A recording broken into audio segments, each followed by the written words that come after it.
কি ভাবছেন চাইনিজ কোনো নতুন রেসিপি? না, একদমই না। গ্রামীণ সেই মুড়ি চিড়ার রেসিপি।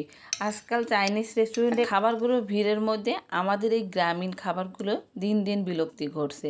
তাই আজকে ভিডিওতে নিয়ে আসলাম সাধারণ তেল ছাড়া মিষ্টি মুচমুচে চিড়া ভাজের। যাই হোক, প্রথমে আমি নিয়ে নিলাম এখানে 3 কাপ পরিমাণ চিড়া। আপনারা আপনাদের পছন্দ অনুযায়ী নেবেন, তবে আমার চিড়াগুলো বেছে মুছে ঝেড়ে তারপরে একদম পরিষ্কার করে নিয়েছি। খুবই পাতলা চিড়াটা, আর পরিমাণে বেশি নিলে এটা ভাজার পর অনেকটা কমে যায়।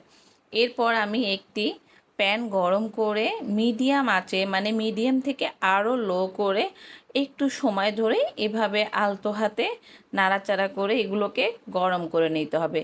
একটু হাত দিয়ে ধরে দেখবেন কি পরিমাণে গরম হয়েছে, তবে এমনভাবে নেবেন যেন চাপ দিলে ভেঙে যায়, এরকম মুচমুচে হয়। ঠিক সে পর্যায়ে নিয়ে একটু ঠান্ডা করে নেবেন।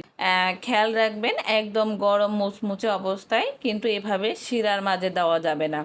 তাই একটু ঠান্ডা করে একটু চেলে নেবেন, যেগুলো গুঁড়ো গুঁড়ো হয়েছে এগুলো আলাদা হয়ে যাবে এবং আস্ত দানাগুলো থেকে যাবে। এরপর সেই একই প্যানে আমি এখানে 1/2 কাপ পরিমাণ চিনি নিয়েছি। কোনো প্রকার পানি দেইনি, ইচ্ছে করলে আপনারা সামান্য একটু পানি দিতে পারেন, তবে কোনো প্রয়োজন নেই। এই যে আগুনের তাপে এমনিতেই চিনিগুলো শিরার মতন গলতে থাকবে। আর হ্যাঁ, একটা জিনিস খেয়াল রাখবেন, অনবরত চিনিটাকে নাড়া যাবে না, আস্তে আস্তে চারপাশ দিয়ে এভাবে নাড়াচাড়া করতে হবে। বারবার ঘনত্ব বাড়িয়ে নাড়াচাড়া করলে চিনিগুলো দলা হয়ে যাবে, শিরাতে গলতে সমস্যা হবে।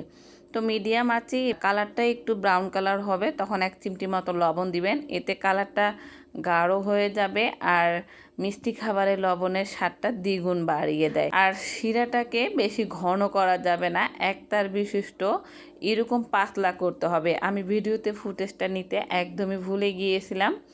আর যদি বেশি শিরাটা ঘন হয়ে যায় তাহলে কিন্তু এটা মোয়া আকৃতির, নাড়ু আকৃতির হয়ে যাবে, ঠিক আছে?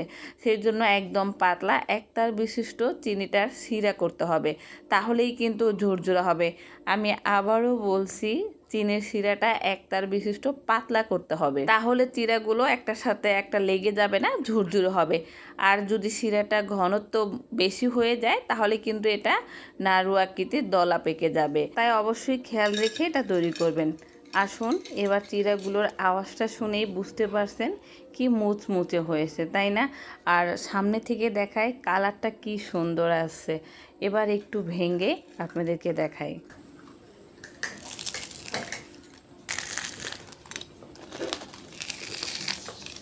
হ্যাঁ, আমি এবার সেই ভাজা চিড়াগুলোর ভিতরে একটু নারিকেল কোরানো দিয়েছি। এতে স্বাদটা দিয়ে কী পরিমাণ বাড়িয়ে দেয়, অসাধারণ।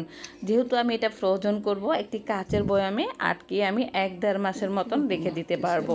আর নারিকেল দিলে সেটা রাখা যাবে না। আশা করি ভিডিওটি ভালো লাগবে, ভালো লাগলে অবশ্যই শেয়ার করবেন। আল্লাহ হাফেজ।